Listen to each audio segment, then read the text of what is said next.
मुकेश अंबानी और गौतम अडानी भारत या एशिया ही नहीं बल्कि पूरी दुनिया के टॉप बिलियनियर्स में से एक हैं। अब वैसे आपको शायद याद होगा कि कुछ सालों पहले तक अमीरी की बात होते ही हर जगह सिर्फ मुकेश अंबानी के ही चर्चे होते थे, लेकिन अब यह आंकड़े पूरी तरह से बदल चुके हैं क्योंकि पिछले कुछ सालों में गौतम अडानी की वेल्थ रॉकेट की स्पीड से बढ़ी है। अब वैसे तो दोनों का बिजनेस मॉडल एक दूसरे से काफी अलग है और दोनों अलग अलग स्ट्रैटेजीज को अपनाकर अपने फील्ड के किंग बने हैं, लेकिन ये जानना बहुत दिलचस्प होगा कि इन दोनों का सक्सेस मॉडल क्या है, किसका बिजनेस मॉडल ज्यादा आइडियल है और क्या मुकेश अंबानी फ्यूचर में अडानी को पीछे करके वापस से अपनी पोजीशन हासिल कर पाएंगे। आइए सब कुछ जानते हैं थोड़ी डिटेल में।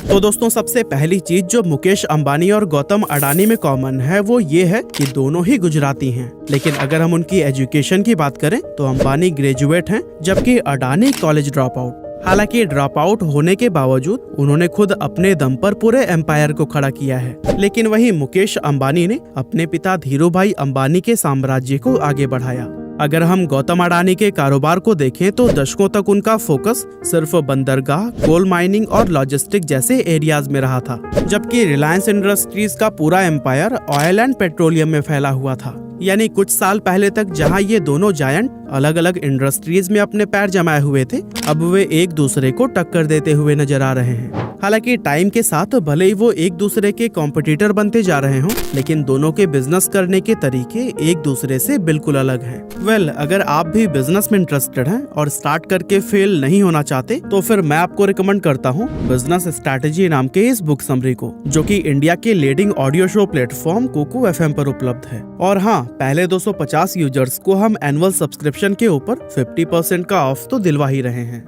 बस आपको LH50 कूपन कोड का इस्तेमाल करना है। फिलहाल हम मुकेश अंबानी और गौतम अडानी के बिजनेस स्ट्रैटेजीज कैसे अलग अलग हैं वो जानते हैं। फॉर एग्जाम्पल, अगर मुकेश अंबानी जी की बात करें तो उनकी हमेशा से यही स्ट्रैटेजी रही है कि वे एक टाइम में सिर्फ एक ही बिजनेस पर फोकस करते हैं और जब तक उस बिजनेस को उसके मुकाम तक नहीं पहुंचा देते तब तक वो किसी और बिजनेस में इन्वॉल्व होने से बचते हैं। तभी तो मुकेश अंबानी ने सबसे पहले अपने पेट्रोलियम बिजनेस को बड़ा किया, देन रिटेल इंडस्ट्री में इन्वॉल्व हुए और फिर उसके बाद जियो ने तो पूरे गेम को ही चेंज कर दिया था। और फिर इन सभी बिजनेसेस में सफलता मिलने के बाद से वह food and grocery, chemical, synthetic, textile and fabrics और हाई स्पीड डिजिटल सर्विस जैसे सेक्टर्स में भी एंट्री मार चुके हैं। वहीं अगर हम अडानी को देखें तो उन्होंने सबसे पहले पोर्ट से अपने बिजनेस की शुरुआत की, उसके बाद लॉजिस्टिक में कदम रखा, फिर पावर प्लांट की तरफ रुख किया और ऐसे ही लगातार कई अलग अलग बिजनेस फील्ड में अपनी पकड़ बनाते हुए लगातार नई नई इंडस्ट्रीज में एंटर करते गए।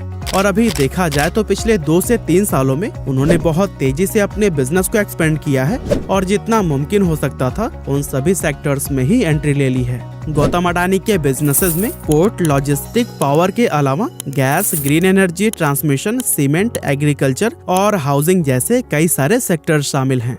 हालांकि चलिए अब हम जानते हैं कि अंबानी और अडानी के कंपनीज के ऊपर कर्ज कितने हैं। तो दोस्तों, रिलायंस इंडस्ट्रीज के ऊपर 2019 तक तकरीबन 3.5 लाख करोड़ रुपए से भी ज्यादा का कर्जा था, जिसकी वजह से पूरे मार्केट में यह खलबली थी कि इतने बड़े कर्जे को मुकेश अंबानी निपटाएंगे कैसे। लेकिन अगस्त 2019 में ही उन्होंने यह ऐलान किया कि वो 1 साल के अंदर अपने सारे कर्जे को चुका देंगे और एक जीरो डेब्ट कंपनी के रूप में एक्सपेंड करेंगे। We have a very clear roadmap to becoming a zero net debt company. वैसे ये स्टेटमेंट लोगों को सही तो नहीं लगी थी, लेकिन मुकेश अंबानी ने जियो के साथ साथ अपने और कुछ कंपनीज के शेयर बेचकर इस कर्ज से पूरी तरह से मुक्ति पा लिया और यह काम उन्होंने अपने गिवन टाइम पीरियड के काफी अंदर कर लिया था। वहीं दूसरी तरफ गौतम अडानी की अगर बात की जाए तो वो जितनी तेजी से अपने बिजनेस को एक्सपेंड कर रहे हैं उतनी ही तेजी से कर्जे में भी डूबते जा रहे हैं। गौतम अडानी की लीडरशिप वाले इस ग्रुप का कर्ज पिछले 5 सालों में 1 ट्रिलियन रुपीज से बढ़कर 2.2 ट्रिलियन रुपीज हो गया है। और इसकी मेन वजह ये है कि अडानी जिस भी बिजनेस में एंट्री करते हैं वो उसके लिए लोन ले लेते हैं। एक रिपोर्ट के अकॉर्डिंग अडानी ग्रुप की 6 लिस्टेड कंपनियों के ऊपर 2021 से 2022 के बीच 2309 अरब रुपए का कर्जा है। लेकिन हैरानी की बात तो ये है कि पहले से ही इतने सारे कर्ज में लदे अडानी को हर बार करोड़ों रुपए का लोन मिल कैसे जाता है। बहुत सारे एक्सपर्ट्स का तो ऐसा मानना है कि अगर ऐसे ही उनको लोन मिलता रहा तो फिर वो दिन दूर नहीं जब देश के ज्यादातर बैंकों का दिवाला निकल जाएगा। वेल, अब अगर हम इन दोनों बिलियनियर्स की एक और बिजनेस स्ट्रैटेजी को देखें तो अडानी B2B यानी कि बिजनेस टू बिजनेस मॉडल पर काम कर रहे हैं, जहां वो अपने प्रोडक्ट को सीधे दूसरी कंपनीज व बिजनेसेस को सेल करते हैं, जबकि वहीं अंबानी का बिजनेस B2B के साथ साथ B2C यानी कि बिजनेस टू कंज्यूमर मॉडल पर भी काम करता है, जिसमें वो बड़ी बड़ी कंपनीज के साथ डील करने के अलावा अपने प्रोडक्ट को सीधे कंज्यूमर मार्केट में भी उतारते हैं और डायरेक्ट कस्टमर्स से कांटेक्ट बनाते हैं। एक तरफ मुकेश अंबानी जहां बहुत सोच समझकर अपने बिजनेस को एक्सपेंड और सिर्फ कुछ प्रॉफिटेबल सेक्टर में ही अपना बिजनेस ग्रो कर रहे हैं, वहीं अडानी भारी लॉस में चल रही कंपनीज को भी खरीद ले रहे हैं, जिससे ऐसा लग रहा है कि वो हर इंडस्ट्री में खुद को साबित करना चाहते हैं। अभी कुछ महीने पहले ही अडानी ने ACC और अंबुजा सीमेंट को भी खरीदा था और खरीदने के कुछ टाइम बाद ही उन्होंने उन दोनों कंपनीज के करीब 10 खरब रुपए के शेयर गिरवी रख दिए, जो कि लोगों के लिए काफी हैरान कर देने वाली बात थी। अडानी ग्रुप नए नए सेक्टर्स में बेहद तेजी से पैर पसार रहा है, लेकिन इससे अडानी ग्रुप पर बढ़ते कर्ज को लेकर चिंताएं और भी ज्यादा उठने लगी हैं। हालांकि इस सब का गौतम अडानी या उनकी नेटवर्थ पर फिलहाल तो कोई फर्क पड़ता हुआ दिखाई नहीं दे रहा, लेकिन हाँ, अगर सब कुछ गौतम अडानी के अकॉर्डिंग चलता रहा तो फिर वो दिन दूर नहीं जब भारत का एक बिजनेसमैन पूरी दुनिया पर राज कर रहा होगा। लेकिन बस वही है कि अडानी दो धारी तलवार की तरह है, भारत को उनसे काफी ज्यादा नुकसान भी हो सकता है।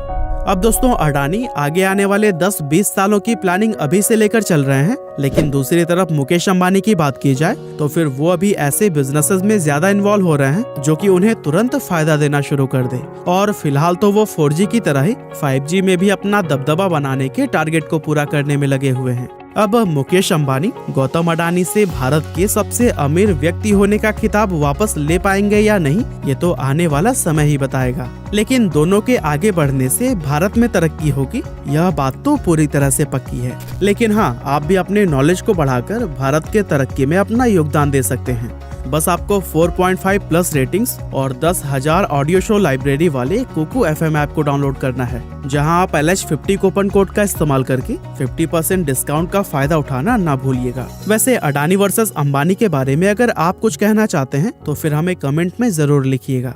आपका बहुमूल्य समय देने के लिए बहुत बहुत धन्यवाद।